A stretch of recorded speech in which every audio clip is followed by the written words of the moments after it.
नमस्ते दोस्तों या स्टूडेंट। कल मैंने कक्षा 6 का अध्याय 1 कब कहाँ और कैसे का पहला वीडियो अपलोड कर दिया था। आज इसका दूसरा पार्ट है, पार्ट 2। तो चलिए स्टार्ट करते हैं। और आप अगर पहला वीडियो नहीं देखे तो मैं उसका लिंक डिस्क्रिप्शन में दे दूँगा, तो आप देख लीजिएगा।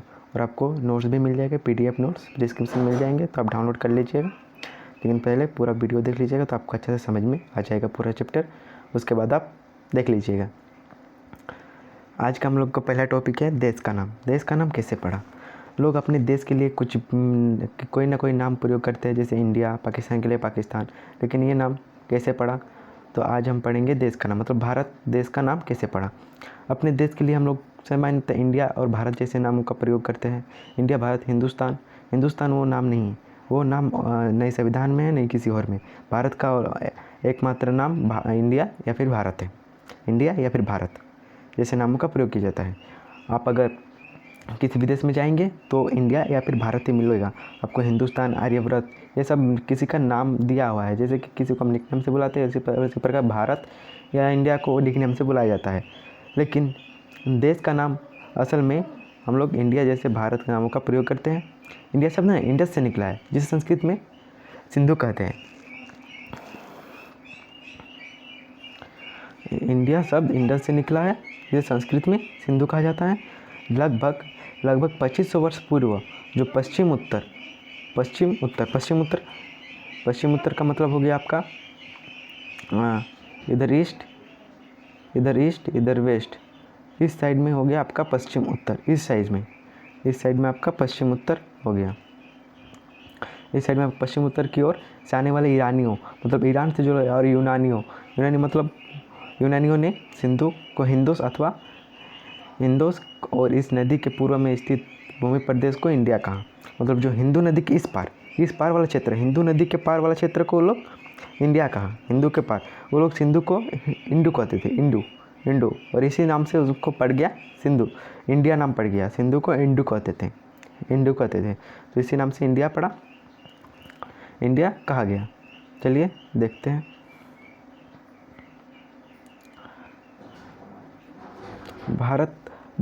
भारत का नाम प्रयोग उत्तर पश्चिम में रहने वाले लोगों के लिए एक समूह के लिए जाता था। वहाँ पर एक समूह रहता था, समूह का नाम था भरतजन, और उस समूह के नाम पर ही भारत नाम रखा गया था। भरतजन नाम रहता, तो वो अभी नहीं, आगे बढ़ेंगे।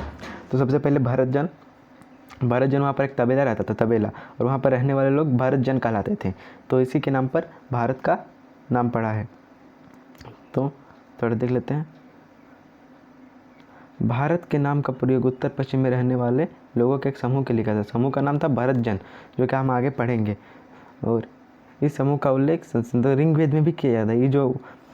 ये समूह था, उसका उल्लेख ऋग्वेद तो जो काल है, एक काल है, जैसे कि कुछ काल आपको इसके अगले वाले चैप्टर में ऋग्वेद, आयुर्वेद सब बताएंगे। तो सबसे पहले यही समझ लेते हैं। इस समूह का उल्लेख ऋग्वेद में किया गया। बाद में इन्हीं के नाम पर देश का नाम भारत रखा गया। वहाँ पर एक तबेला रहता था, उसी के नाम पर भारत रख दिया गया।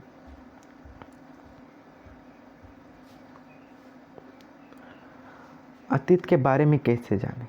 अतीत के बारे में किस प्रकार से हम लोग जान सकते हैं। तो अतीत के बारे में बहुत ऐसे स्रोत हैं। सबसे पहले तो साहित्यिक स्रोत हो जाता है, जो कि लिखा हुआ मिलता है हम लोग को, कोई भी प्रूफ, एविडेंस, कोई भी लिखा हुआ मिलता है। और एक पुरातात्विक स्रोत, जो वस्तु का हम उसका काल निर्धारित करके अपना समय निकाल लेते हैं। तो चलिए, सबसे पहला अतीत के बारे में सबसे पहला है, वो है पांडुलिपि। पांडुलिपि यह पुस्तक, ये जो हम पहले बोले, अब पांडुलिपि किसे कहते हैं, जो हाथ से लिखी होते हैं, हाथ से लिखा हुआ चीज़ को हमेशा, मतलब उस समय के यह पुस्तक, इसमें पुस्तक थे, पत्थर थे, कुछ भी थे। तो पांडुलिपि हमेशा पुस्तक की तरह, ये पुस्तकें हाथ से लिखे होने के कारण पांडुलिपि कही जाती थी। इन्हें अंग्रेजी में मैन्युस्क्रिप्ट, ये अंग्रेजी सबसे मैन्युस्क्रिप्ट है, जिसका मेनू का अर्थ होता है हाथ, मतलब हाथ से लिखा हुआ, निकला है।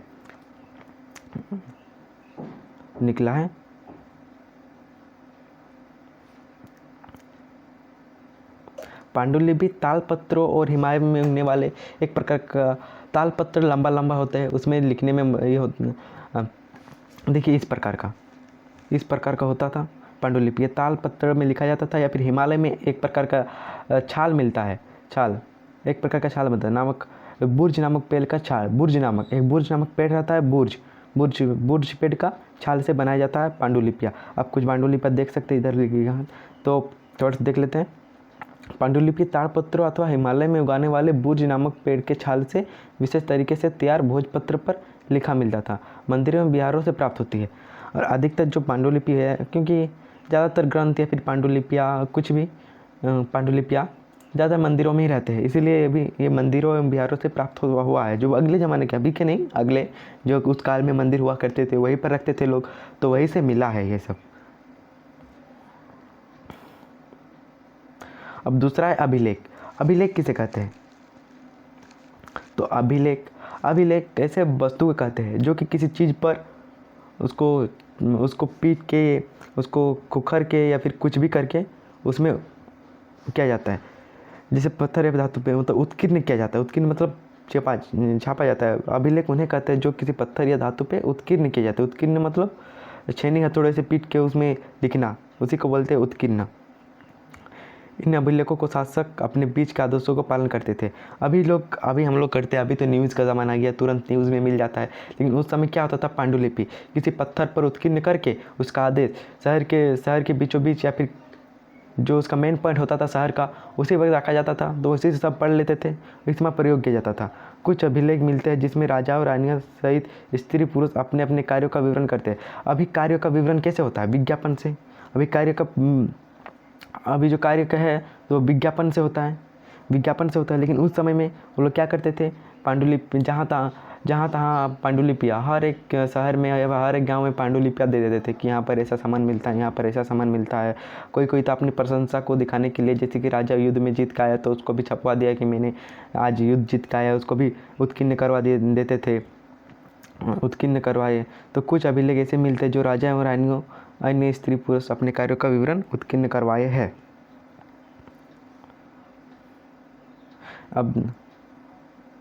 अब देख सकते हैं स्क्रीन में, ये से पांडुलिपि देखिए पत्थर पर खोरच के लिखा गया है, देखिए पत्थर पर लिखा गया है। अब ये कौन सा लिपि है हमको कोई लिपि मालूम नहीं चल रहा है, लेकिन ऐसा ही लिखा जाता था, ऐसा। अब पुरातत्वविद किसे कहते हैं? तो पुरातत्वविद उसे कहते हैं जो अतीत के जो चीज़ों को ना उसको पढ़ते हैं, समझते हैं, उसका ढूंढते हैं। जैसे अतीत में बनी प्रयोग की जाने वाले वस्तु, इमारतें, हथियार, औजार, बर्तन, आभूषण इत्यादि को प्राय खुदाई से प्राप्त करने को पुरातत्व कहलाते हैं।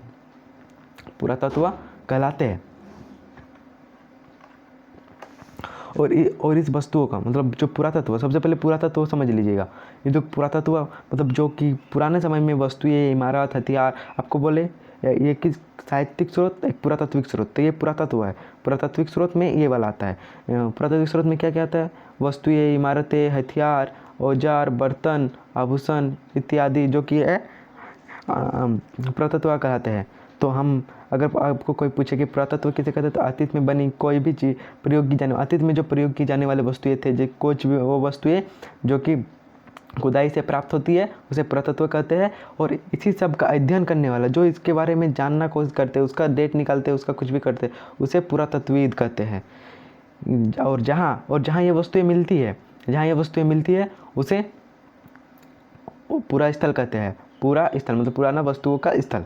जहाँ ये वस्तुएं मिलती है उसे, उस स्थान को पूरा स्थल कहते हैं। जहाँ ये वस्तुएं मिली उसे पूरा स्थल कहते हैं। क्या कहते हैं? पूरा स्थल कहते हैं। तो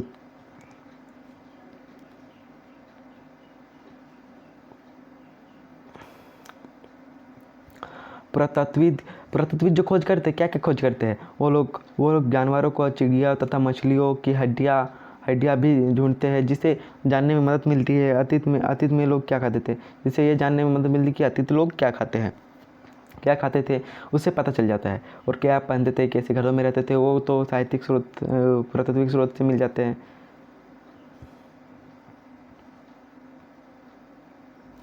अब आते हैं इतिहासकार किसे कहते हैं?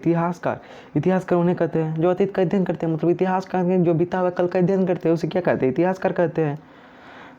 पांडुलिपि अभिलेखों तथा पुरातत्व से ज्ञात जानकारियों के लिए इतिहासकार प्राय स्रोत शब्द का प्रयोग करते हैं। मतलब वो लोग जो देखिएगा ज़्यादातर किताबों में अभिलेख, पुरातत्व या फिर देखिए अभी हम लोग ये पुरातात्विक स्रोत, तो स्रोत शब्द का प्रयोग करते हैं वो लोग किस लिए? अभिलेखों के लिए, पांडुलिपियों के लिए, पुरातत्व के लिए करते हैं।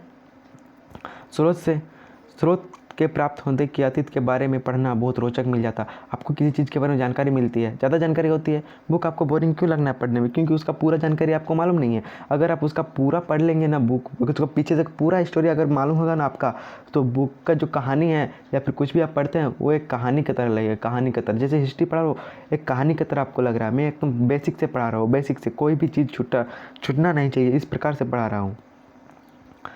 हाँ, तो स्रोत के प्राप्त धीरे धीरे रोचक बने, क्योंकि इन स्रोतों की सहायता से धीरे धीरे अतीत को पुनर्निर्मित, मतलब अतीत को फिर से पुनर्निर्मित मतलब क्या कहते हैं? फिर से निर्माण किया जाता है। अतीत के बारे में जानते हैं आप, समझते थे, फिर से निर्माण किया जाता है। कहीं वो लोग डेवलप रहते थे, कैसे रहते थे, वो सब जानते हैं, जानना पसंद करते हैं। चलिए देखते हैं। और इतिहास का जो होता है पुरातात्विक उन समूहों की तरह है जो, मतलब उस लोग स्रोत का ना है। जैसे कि कोर्ट में किसी एविडेंस को, किसी सिग्नेचर जो कि होता है, किसी का झगड़ा हो जाता है तो उसका वीडियो रिकॉर्डिंग तो अभी मिल जाता है। फिर उसका जैसे कि सीआईडी आप लोग देखते होंगे, जैसे गन वगैरह निकालते हैं वो लोग का एक एक सुराग करते हैं। वो लोग स्रोत को एक सुराग की तरह मानते हैं, जिससे उन लोग को एकदम अतीत का जो जानने का प्रयास करते हैं, उन लोगों को सबूत मिल जाता है कि ऐसा था। तो अतः इतिहासकार पुरातात्विक उन समूहों की तरह है जो इन सभी स्रोतों का प्रयोग सुराग के रूप में कर अतीत का जानने का प्रयास करते हैं। अतीत एक है ज्ञान एक, ये टॉपिक बहुत अच्छा लग रहा है। अतीत एक है ज्ञान एक। देखिए, जो कि अमीर आदमी होंगे, व्यापारी होंगे या फिर राजा होंगे, वो तो अपना पांडुलिपि लिखवाए होंगे, या फिर पत्थर या फिर पुरातत्व वस्तुएं छपवाए होंगे, पत्थर अभिलेख लिखवाए होंगे। लेकिन जो गरीब रहते थे, किसान रहते थे, वो लोग तो अपना नहीं लिखाए ना। तो राजा लोग क्या अपने तरीके से बताते कि आप अगर अपना कोई अभिलेख बनवाएंगे तो आप तो अपना बुराई नहीं डालेंगे उसमें, आप तो बुराई डालेंगे नहीं। इसी प्रकार वो लोग भी बुराई डालता नहीं था, लेकिन किसान लोगों का, उसका प्रजा पर क्या बीत रहा होगा, वो तो प्रजा तो लिखवा नहीं सकती क्योंकि वो लोग गरीब था। इसी प्रकार लेकिन राजा लोग था जो अपने तरीके से लिखा था। इसीलिए अतीत एक किसी सबके लिए अलग है, सबसे अलग। अतीत जो है ना बहुवचन शब्द है, ये सबके लिए वो लोग भिन्न है। उसका सोच भिन्न होगा तो उसका सोच भिन्न होगा, लेकिन कुछ लिखवाए होंगे, कुछ नहीं लिखवाए होंगे। इसी प्रकार से अतीत एक नहीं है, अनेक है। आपको पूछेगा कोई अतीत एक है या अनेक, तो आप बोलेंगे अनेक है। तो कैसे ना, सबका विचार अलग अलग होते हैं। तो अगर कि राजा है तो अपने बारे में जो है युद्ध के बारे में छपाएगा, किसान है तो युद्ध के बारे में समझाएगा। तो चलिए आगे देखते हैं। अब आता है तिथियों का मतलब। तिथियों का क्या मतलब है, जो हम लोग का बुक में लिया है, तिथियों का क्या मतलब है। तो आपको मैं तिथियों का मतलब का एक पूरा सेपरेट वीडियो दे दूंगा, जिससे आपको पूरा एकदम तिथि कैसे निकाला जाता है आपको दे दूंगा। इसमें कोई ये नहीं है। तो चलिए शुरू करते हैं। वर्ष की गणना ईसाई धर्म में एक महिला थी, ईसा मसीह के जन्म से की जाती है। ये बहुत बड़ी थी, जैसे गौतम बुद्ध जैसे। अतः 2000 वर्ष कहने का तात्पर्य है ईसा मसीह के जन्म के 2000 बाद। जैसे कि अभी 2021 चल रहा है ना, तो ईसा मसीह के जन्म के 2021 साल बाद का, हम इसको ईस्वी कहते हैं। ईसा मसीह के जन्म के पूर्व की तिथियाँ ईसा पूर्व मतलब ईसा के जन्म से पहले के रूप में की जाती है, जानी जाती है।